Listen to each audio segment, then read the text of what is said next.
السلام علیکم ورحمۃ اللہ وبرکاتہ نحمده ونصلی علی رسوله الکریم اعوذ باللہ من الشیطان الرجیم بسم اللہ الرحمن الرحیم۔ کچھ سوالات ہیں قربانی کے تعلق سے۔ اس میں سے پہلا سوال یہ ہے، کیا قربانی کرنا واجب ہے یا کہ سنت ہے؟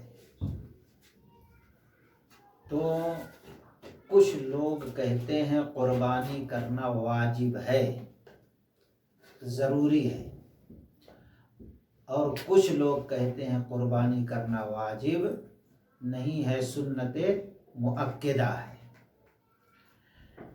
اب جو لوگ کہتے ہیں، اور تقریباً علماء اور جمہور علماء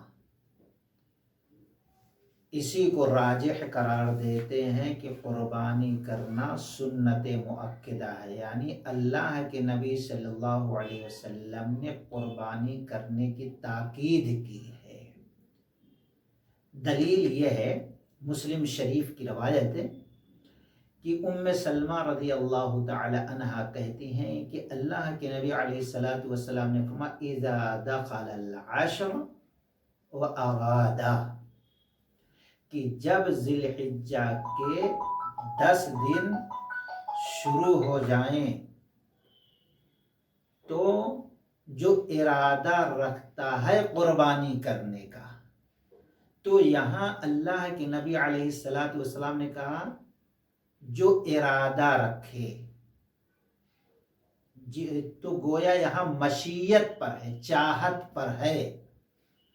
اگر واجب ہوتی تو چاہت اور ارادہ پر معلق نہیں رکھتے، تو پتہ یہ چلا کہ یہ چاہت پر ہے اور یہ سنت مؤکدہ ہے۔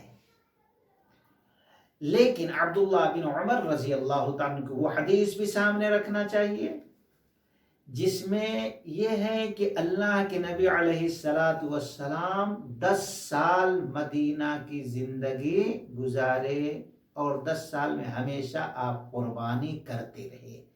گویا اللہ تعالی نے اگر کسی کو طاقت دیا ہے قربانی کرنے کے تو اس کے لیے مناسب ہے کہ وہ قربانی کرتا رہے، تو یہ سنت مؤکدہ ہے۔ اب جو لوگ کہتے ہیں واجب ہے، وہ دلیل کیا پیش کرتے ہیں؟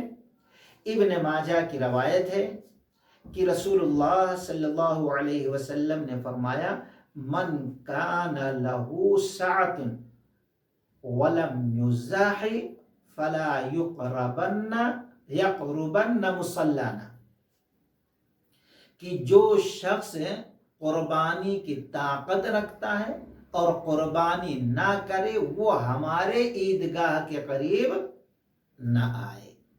تو کہتے ہیں اس حدیث سے صاف طور پر پتہ چلتا ہے کہ قربانی واجب ہے، لیکن اس حدیث سے وجوب کا ثبوت نہیں ملتا ہے، بلکہ اس حدیث کے ذریعے پتہ یہ چلتا ہے کہ نبی نے ہم کو تاکید کی ہے۔ جیسے مثال کے طور پر وہ حدیث ہے جس میں کہ اللہ کے نبی علیہ السلام نے فرمایا جو شخص لہسن کھائے اور پیاز کھائے وہ ہمارے مسجد کے قریب بھی نہ آئے۔ یہاں یہ نہیں ہے، حرمت کے لیے نہیں ہے، بلکہ کراہت کے لیے اللہ کے نبی نے یہ بیان فرمایا ہے۔ یہ نہیں ہے کہ اگر کوئی آ گیا تو حرام کام، کراہیت کا احساس دلایا گیا۔ اسی طریقے سے اللہ کے نبی علیہ السلام تاکیدی طور پر ہم کو یہ تعلیم دے رہے ہیں کہ اگر طاقت ہے تو وہ قربانی کرے۔